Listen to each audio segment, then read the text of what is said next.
کسی وقت کافر لوگ آرزو کریں گے کہ اے کاش وہ مسلمان ہوتے۔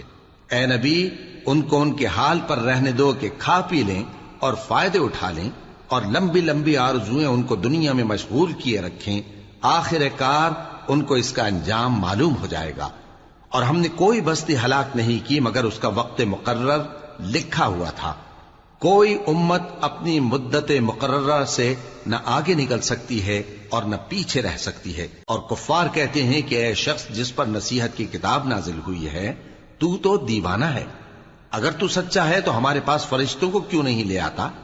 کہہ دو ہم فرشتوں کو نازل نہیں کیا کرتے مگر حق کے ساتھ، اور اس وقت ان کو مہلت نہیں ملے گی۔ بے شک یہ کتاب نصیحت ہم ہی نے اتاری ہے اور یقیناً ہم اس کے نگہبان ہیں۔ اور ہم نے تم سے پہلے کے مختلف گروہوں میں بھی پیغمبر بھیجے تھے، اور ان کے پاس کوئی پیغمبر نہیں آتا تھا مگر وہ اس کے ساتھ